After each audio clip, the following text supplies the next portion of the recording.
4409. Could a strange substance found by a Southwest Arkansas man be part of a government test? Well, that's the question at the heart of a phenomenon called chemtrails, now getting widespread attention. Well, tonight, KSLA News 12 investigation reporter Jeff Farrell shows us the results of testing we had done about what's in our skies. It seemed like some mornings it was just crisscrossing the whole sky. It was just like a giant checkerboard. Bill Nichols snapped several photos of the strange clouds from his home in Stamps, Arkansas. They begin as normal contrails from a jet engine, but do not fade away like a normal contrail. Soon after, he saw particles in the air. Because we'd see it drop to the ground in a haze. Nichols then noticed the material collecting on the ground. This is water and stuff that I collected in bowls. I had it set out in my backyard. KSLA News 12 had the sample tested at a lab. The results?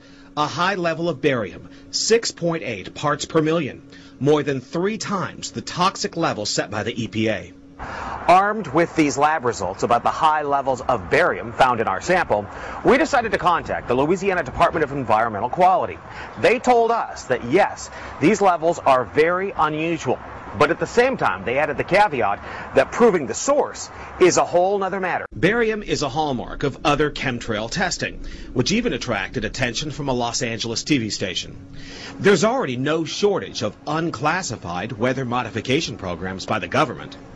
But those who fear chemtrails could be secret biological or chemical testing on the public point to the 1977 Senate hearings in particular, which confirmed 239 populated areas had been contaminated with biological agents between 1949 and 1969. Later, the 1994 Rockefeller Report concluded hundreds of thousands of military personnel were also subjected to secret biological experiments over the last 60 years. KSLA News 12 discovered chemtrails are even mentioned by name in the initial draft of House Bill 2977 back in 2001 under the Space Preservation Act.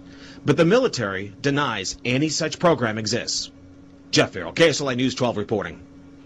And it turns out until 9 years ago, the government had the right under U.S. law to conduct secret testing on the American public under specific conditions. When did I give them that right? When did I sign a contract saying you can spray me with biological chemicals? Only a public outcry repealed part of that law, with some exceptions. Some exceptions? When is it okay to pour biological weapons on somebody without them knowing it? Now, Jeff's report mentioned high levels of barium linked to those chemtrails. We wanted to find out exactly what effects barium has on the body.